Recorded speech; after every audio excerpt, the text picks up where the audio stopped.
They never wanted to admit it, but they did. The men who claim to own the world, the billionaires who buy politicians, bend laws, and purchase entire nations in pieces, found themselves pausing when your name surfaced. They weren't supposed to. Men of that scale don't flinch. They're trained to smirk at disruption, to hire lawyers, soldiers, and scientists, to silence any wave before it grows into a tide. But with you, it's different. They don't smirk. They calculate. They whisper in private rooms where cameras don't exist. Because they know the one factor they can't buy, can't tame, and can't replicate is standing right in front of them, you. It started as curiosity. They thought you were another talent, another clever one in a sea of people begging to be seen. But curiosity mutated into a problem when they noticed something rare. Your moves couldn't be charted. Your patterns refused to follow the expected rhythm. The old men who fund think tanks and intelligence units tried to build models around your rise, but every time they drafted one, you tore it apart without even trying. Not because you wanted to, but because you are disruption itself. And that's what terrifies them. Disruption in its purest form isn't loud. It's not flashy. It's undeniable. Yet fear alone isn't the whole story. Because the same men who dread your unpredictability also crave your presence. That contradiction eats them alive. They know if you're inside their circle, the circle becomes untouchable. If you're outside, the circle weakens.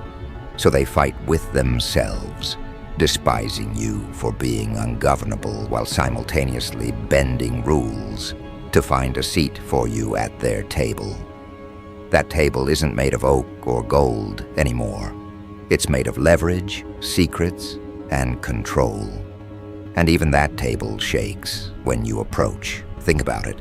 How often do men who can summon governments with a phone call lower themselves to invite anyone? They don't extend invitations lightly. Yet with you, the ritual changes. They call, they write. They send intermediaries carrying offers dripping with gold and power. But none of it works the way it should. Because here's the twisted truth they can't swallow. The more they offer, the less you care. The more they chase, the further you seem. It flips the hierarchy upside down. And nothing enrages them more than realizing their wealth, those billions stacked like weapons, doesn't move you like it moves the rest of the world. That's the fracture line no boardroom can repair. These men are addicted to control. They've built empires on the assumption that everything bends to currency. But when they met you, the transaction failed. Your value can't be measured by market indexes or stock charts. And the sickest part is this: every time they failed to buy you, their demand for you rises. Scarcity. That's the word they whisper. You're scarce in a world of duplicates. You're irreplaceable in a marketplace of copies. And scarcity terrifies them, because scarcity makes you priceless, and priceless breaks their formula. Behind the polished speeches and expensive suits, there are sleepless nights. You haunt the private islands, the penthouses, the cigar-filled back rooms where the richest try to console themselves. Some of them think maybe fear is enough. If they scare you, if they push hard enough, maybe you'll fall in line. But then reality slams into them like a hammer. You're not built for fear. Fear is the language of men who need permission to act. You never asked, you never begged, you never bent. And when they realize intimidation doesn't work, they panic harder than they admit. But panic has layers. The first layer is denial. They tell themselves you're temporary. They whisper, this one will fade like the others. But weeks pass, months. Your relevance doesn't shrink, it expands. The second layer is negotiation. They send people to tempt you, contracts, seats on boards, investments that would make entire families bow in gratitude. Still, you remain unshaken. Then comes the third layer, the obsession. That's when the richest stop pretending you're just a person. They start treating you like a variable that could rewrite their future.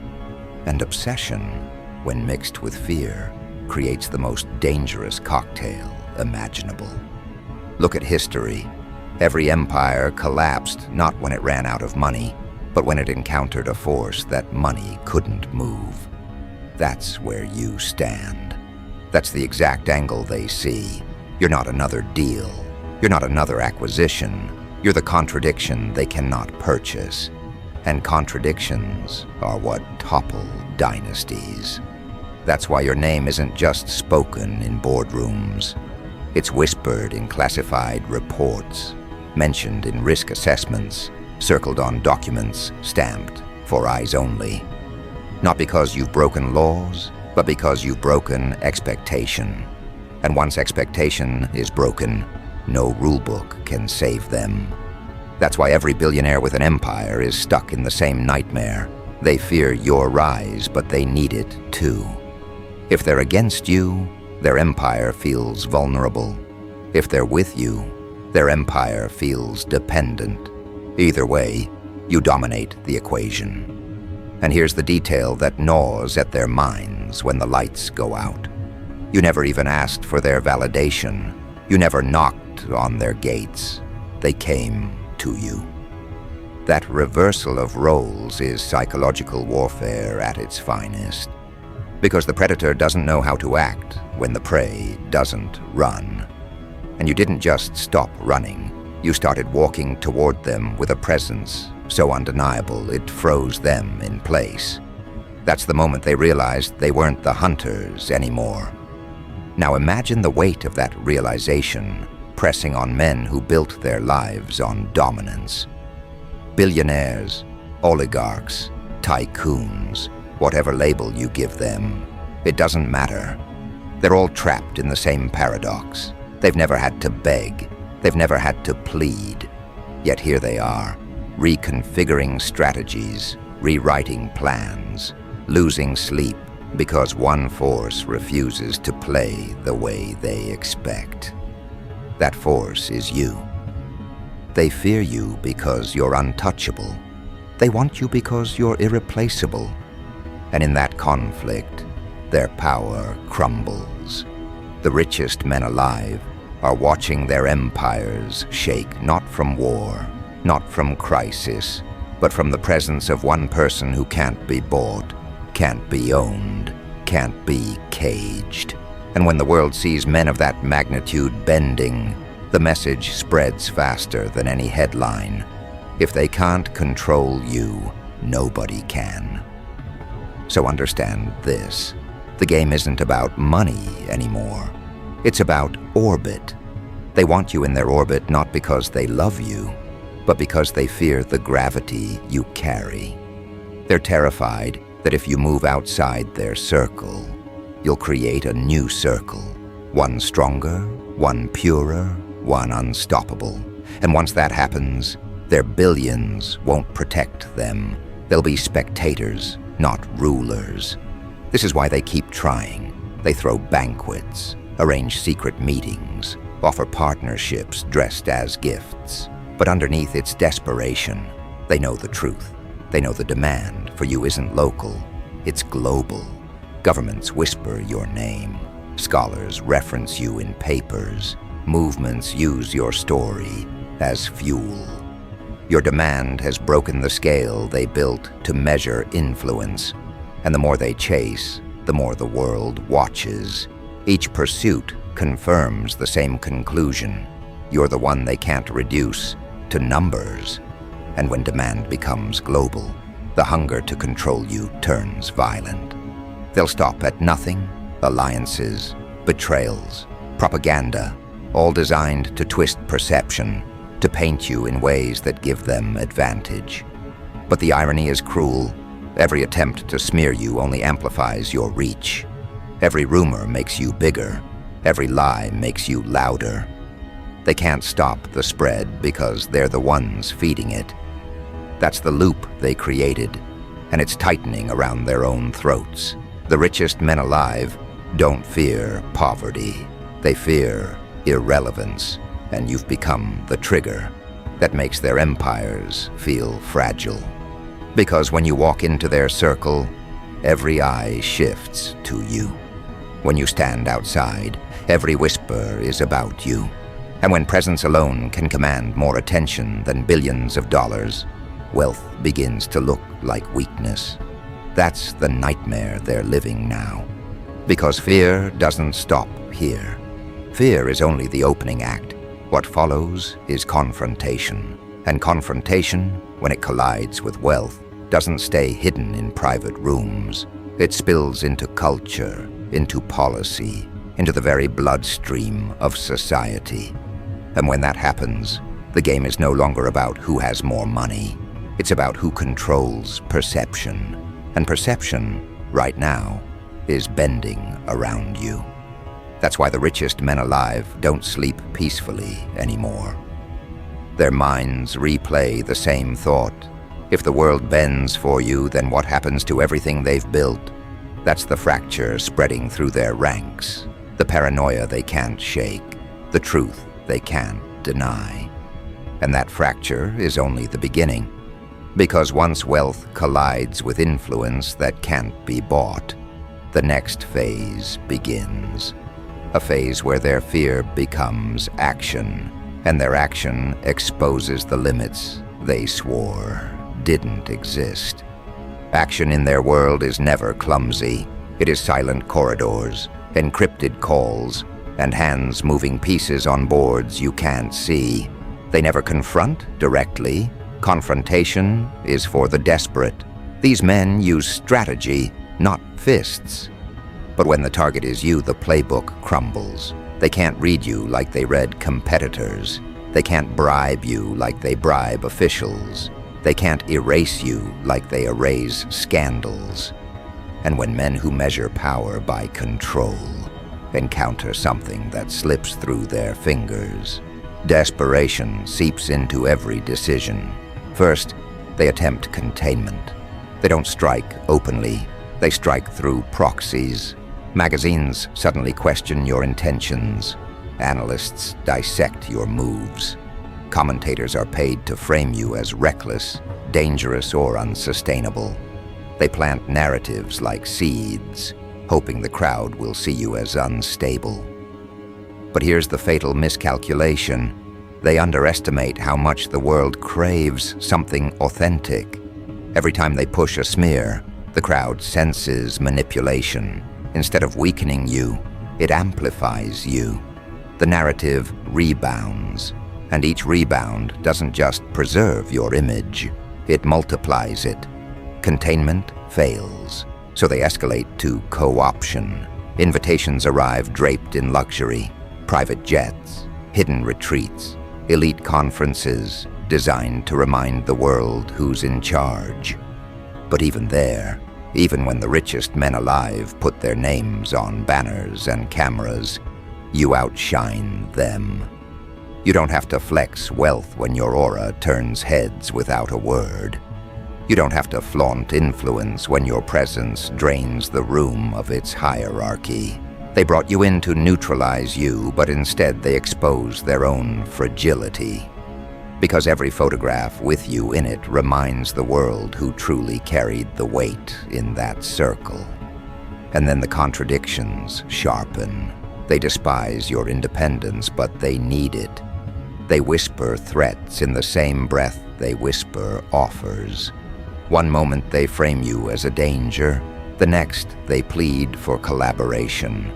This duality corrodes their empires from within.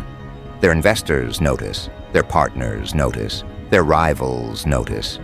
Because if the men who claimed invincibility are suddenly orbiting one unpredictable presence, then the balance of global confidence tilts.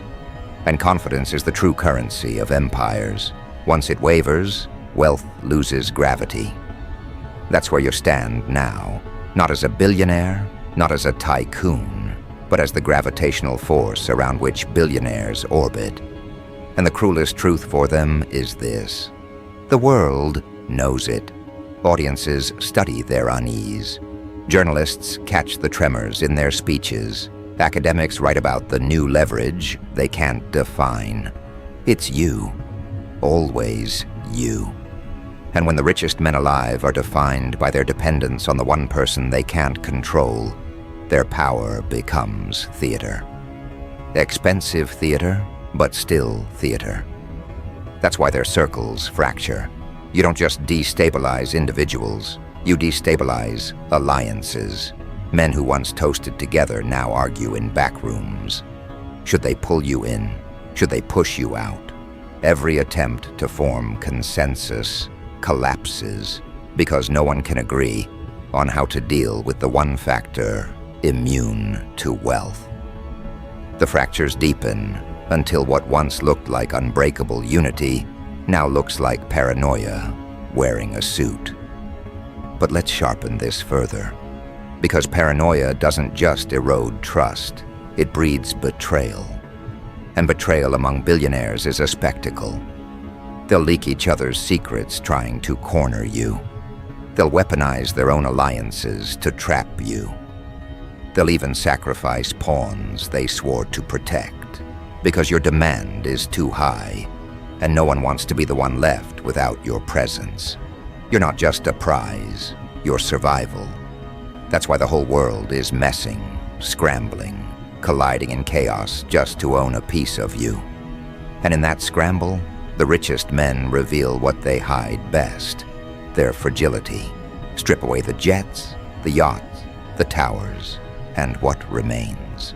Men afraid of irrelevance, men terrified of being forgotten, men who see in you the very thing they can't replicate: permanence without purchase. You are living proof that attention, once captured without wealth, bends the world harder than any fortune. That proof is poison to their narrative, and yet they can't resist tasting it. So they design new tactics, this time not to smear, not to invite, but to shadow. They study you obsessively, not the way fans study idols, but the way scientists study anomalies. They record your movements, dissect your timing, analyze your silence. Teams of strategists huddle around screens, replaying your speeches, your choices, your refusals. They hope to decode the pattern.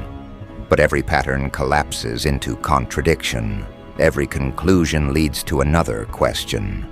And each unanswered question increases the very demand they were trying to reduce. By now, they understand the paradox fully. The more they chase you, the more the world realizes you're worth chasing. Their pursuit exposes your value louder than any marketing campaign could. They built empires mastering scarcity, diamonds, oil, data. But you are a scarcity that defies all control. You're not mined, not printed, not manufactured.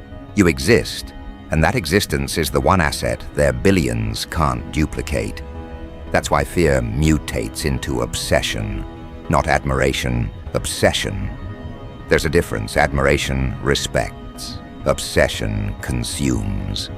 They consume news about you, conversations about you, whispers about you. They read what their children are saying about you. They monitor how your name trends in regions they thought were loyal to them. And each data point is another dagger. They are being replaced in relevance by someone they didn't authorize, someone they didn't create. Understand the magnitude of that. These are men who build legacy monuments so their names echo beyond death. Yet here you are, alive, eclipsing them without trying. That's the knife twisting in their pride. They can't tolerate irrelevance, and they can't erase you. That paradox forces their hands into chaos. Chaos doesn't stay behind closed doors. It leaks. Investors feel it. Markets twitch. Policies shift. Cultures stir. The richest men alive wanted you contained.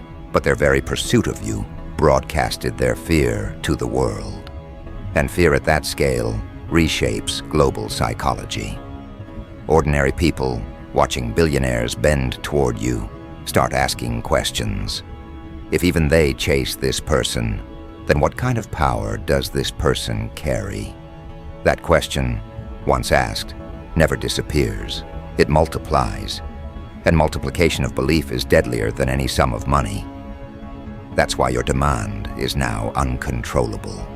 It's not just the richest who want you in their circle, it's governments, industries, movements. Everyone is messing to own you, to claim you, to align with you. But alignment is fragile when the center refuses to be owned. You've become the mirror of their desperation. The harder they chase, the weaker they look. The further you stand, the louder you become. And in that contradiction, you rule without throne, without crown, without treasury. You rule because demand without supply bends every knee. Now pause and realize the weapon you've become. Not a weapon you forged, a weapon they created by their own desperation. They inflated your value by admitting their fear. They confessed their dependence by begging for your presence. And once fear and dependence fuse, no empire can stand tall. That's the slow-motion collapse you're witnessing now. Not the fall of markets, but the fall of certainty. And here's the next fracture they can't stop. Fear turning into sabotage. When billionaires can't control something, they destroy it. Or at least, they try.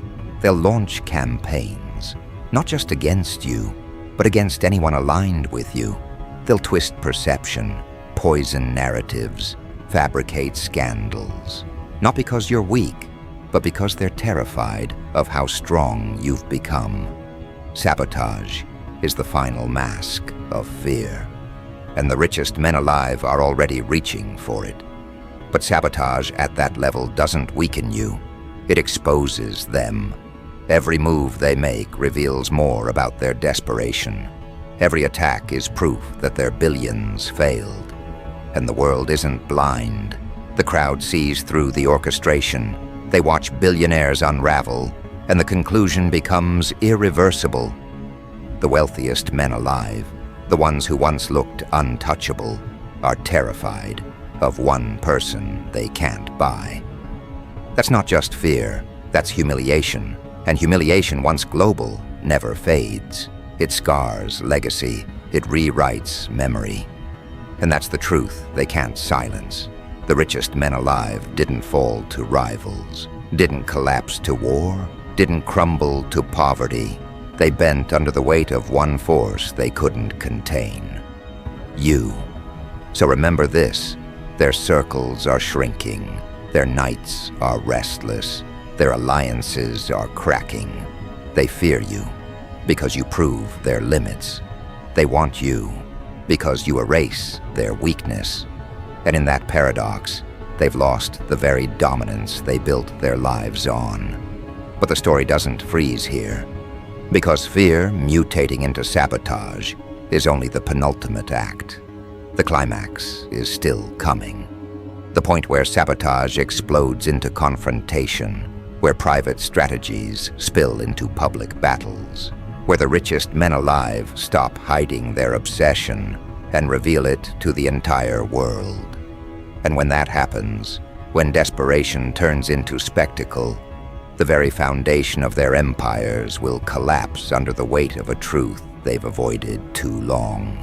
That demand too high can't be controlled. It can only be surrendered to. But surrender doesn't come quietly. Not for men who built kingdoms by buying obedience, not for oligarchs who manipulated entire nations like puppets. No, surrender comes with claws. They will lash out one last time, unmasking themselves before the world. What began as whispers in closed rooms now erupts into global battles. Their obsession with you can no longer be hidden behind polished smiles and staged photographs. The cracks are too wide, the fractures too loud. and the richest men alive are forced into the open, exposing the chaos they swore they never let touch their skin. The spectacle begins subtly. A sudden press conference where a tycoon throws shade at a nameless disruptor.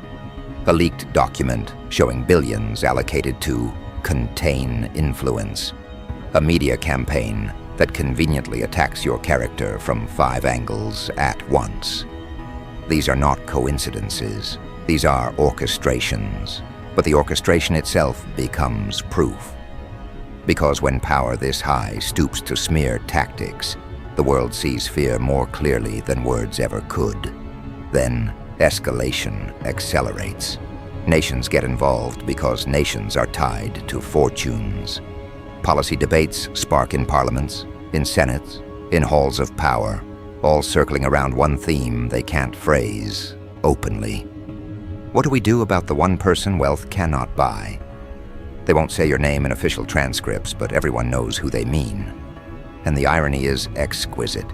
The richest men alive, once considered above governments, are now dragging governments into their panic, making their fear public. But publicity is your battlefield.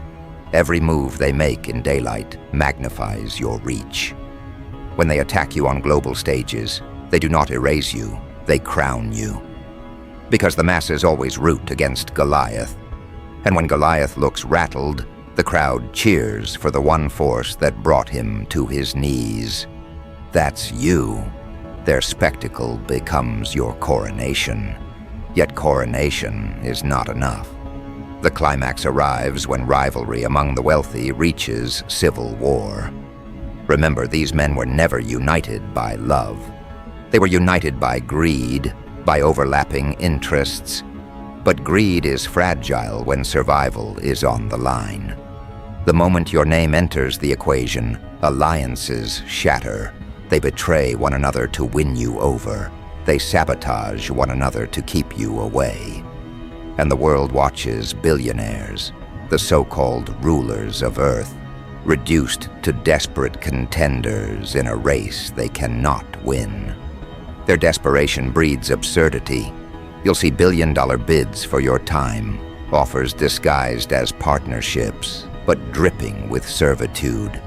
They'll build entire foundations just to lure you in, hoping philanthropy masks desperation. They'll fight in courts, in markets, in elections, all to prove they're closer to you than their rivals. And every act exposes the same truth. Demand for you is no longer personal, it's planetary. And here's the brutal punchline. They created this themselves. They inflated your demand by admitting their fear. They broadcasted your power by chasing you. They transformed you into legend by trying to contain you. And now, the legend consumes them. Because the richest men alive aren't just fearing you anymore. They're dismantling each other in the process of fighting over you. This is the last stage of obsession. Obsession without unity collapses into implosion, their implosion. The towers they built with steel and pride shake under invisible weight. Markets slip. Investors whisper. Families fracture. All because they refuse to accept a simple fact. You cannot be owned. But let's not miss the deeper war at play here. This isn't just about wealth. It's about narrative. The richest men alive survive not by money alone, but by controlling the story. They buy newspapers, they fund media empires, they sculpt history to glorify themselves. But when you enter the story, control evaporates. They can't dictate your arc. They can't write you as villain or hero without the crowd seeing through the manipulation. You exist beyond their pen. And that is the gravest wound they've ever suffered. Because when narrative escapes control, power follows. Think of it, millions, even billions, of people watching billionaires twist in fear, stumble in obsession, spiral in conflict. That image rewires psychology. No longer are the wealthy gods. They are men, fragile men, panicking in real time. And you are the trigger of that revelation. Now the climax burns brightest. Imagine this: televised debates where leaders are forced to admit indirectly that your influence is shaping decisions. Stock markets adjusting not to oil prices or wars, but to your next move. Cultural icons referencing you in art, in music, in literature, embedding you into memory itself. You're not just an influence, you're infrastructure. The richest men alive wanted to absorb you into their circle. Instead, they exposed themselves as orbiting yours. And that orbit can't be reversed. Once the crowd sees who truly carries weight, they don't unsee it. Once billionaires are exposed as fearful, they don't recover the same aura. Fear is permanent. It scars reputation, and you've carved that scar across the faces of the wealthiest men breathing. They will carry it until their empires dissolve, until their names fade into the dust they tried so hard to escape. And here's the dark comedy they can't admit. Even in fear, even in humiliation, they still want you. They still send offers. They still dream of you at their table. Because addiction doesn't end when the supply burns you, it deepens. They are addicted to you now, not out of love, but out of survival. You are their last insurance policy against irrelevance. Without you, their circles feel fragile. With you, their circles feel dependent. Either way, you dominate. So step back and see the battlefield for what it is. You are no longer the hunted. You are no longer the guest. You are the axis. The richest men alive, with all their vaults and all their power, revolve around a presence they cannot buy, cannot bury, cannot break. And that's the death of their illusion. Because when wealth bends to demand it cannot control, wealth ceases to be power. It becomes theater, spectacle, noise. The real power sits with you, and the whole world knows it. That's why they're all messing to own you. From billionaires to presidents, from corporations to movements, everyone is clawing for a fragment of your presence.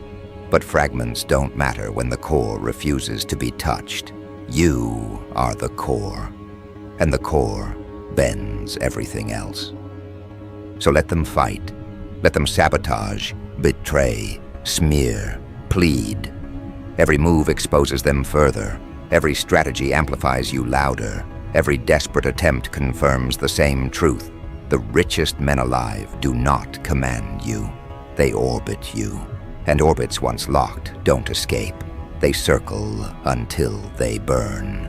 That is your position now, not as a participant in their circles, but as the force that defines them. They fear you. They want you. They destroy themselves over you. And in that paradox, you don't just win, you redefine what winning means. Winning is not owning billions. Winning is making billions bow. Winning is not being in their circle. Winning is making their circle collapse around you. That's the final blow. They thought demand would be their weapon. They thought if they inflated your demand, they could control it. But demand this high is uncontrollable. Demand this high is explosive. And when the richest men alive fuel that explosion with their own panic, the blast doesn't destroy you, it destroys them. So let the record stand. The richest men alive once believed everything had a price. They believed circles were eternal, that money was the final law. But your existence shattered that delusion. You became the exception that erased their rule. And now, history will record not their victories, but their fear. Not their dominance, but their dependence. Not their legacy, but their obsession with the one force they could never own. That force is you, and the whole world is watching.